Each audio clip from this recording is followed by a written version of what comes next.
Rosico. I am Police Captain Morte of the Regional Anti-Cybercrime Unit. We are here to serve the warrant to search, seize and examine computer data. Are you Sir CM Rosico? Yes sir, we are here to implement this warrant to search, seize and examine computer data with WCCD number 01-2026, signed by Presiding Judge Sheila Lane Katakutan Bisario. This is in relation to the violation of RA 9995, Anti-Photon Video Voyeurism. Yes, all computer device, sir.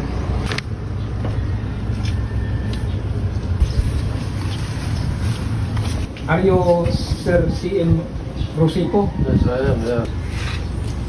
Mga sakop sa Philippine National Police Anti-Cybercrime Group, Regional Anti-Cybercrime Unit, Negros Island Region, ang may paigayon or may service sa search warrant ngadto sa usak langyaw nga nagrenta diya sa may upper kantil ining syudad sa Dumaguete human madawat ang reklamo sa usak babae nga taga barangay Bagakay ning syudad sa Dumaguete.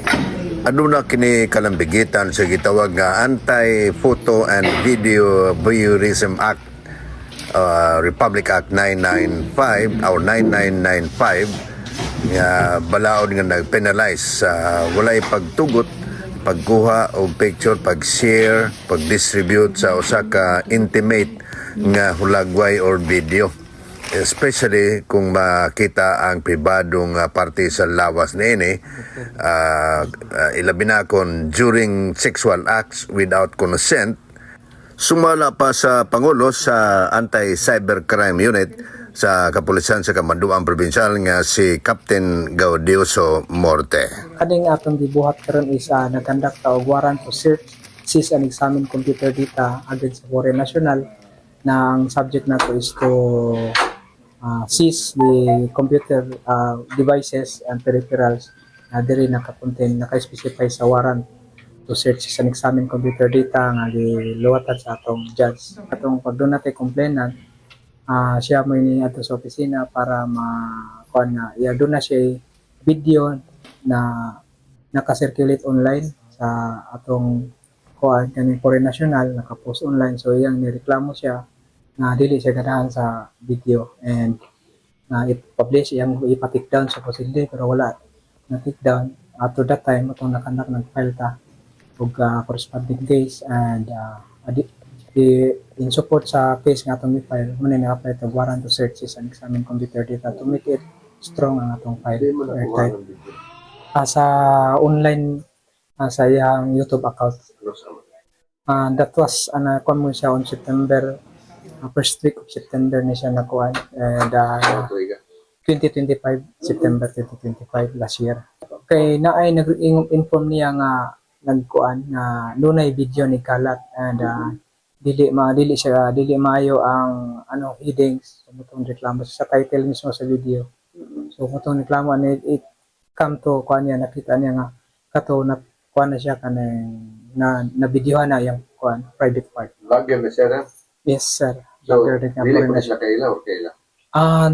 Dili gud sila nga may dugan silang kaila, but aduna kuan sila kaning nagka-contact kay sila through social media sad. Nagabagakay ng complainant? Nasa Dumaguete sir. Aw kaning mga seize evidence nato, mga seize items ato ni kanda kay since on-site atong gibuhat karon sa WCCD, duhang ko atong buhaton on-site examination and off-site examination. And kaning off-site examination mo ni thorough, need tagdugay nga panahon ani kay chikon man ta lahat tanan nga mga content. Oo. Anang recorded nga mga to storage devices. So far wala na recover on-site nga. So far ang ato nakita visually gagamit ito sa atong digital forensic equipment on-site. Na sila na kuan nga document pero dili pa attributed sa crime. And we need a thorough conduct of off-site examination. Yes, atot katong mga device na possible na nag-contain og kuan. So na mga device. So dili ra pero tama po device. Device, so mga storage devices o ganang mga personal laptop.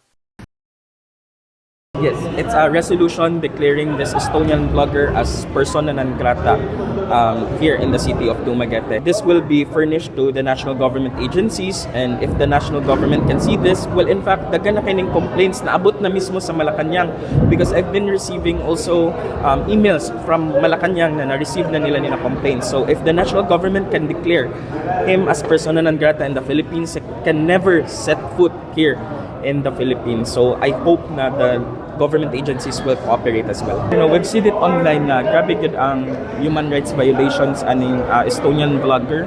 Well, in fact, last January 10, nakita gid nato no that the PNP Anti-Cybercrime Group in the province of Negros Oriental has conducted a search, seizure, and examination of pieces of evidence sa iyang mga computer devices dito sa iyang giabangan na apartment sa Cantil A.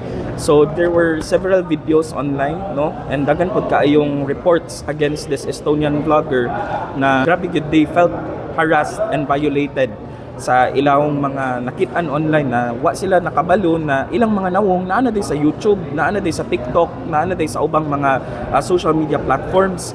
So this is a violation of our ordinance pod, no, which I also co-authored in the previous administration, ang Bawal Bastos Ordinance.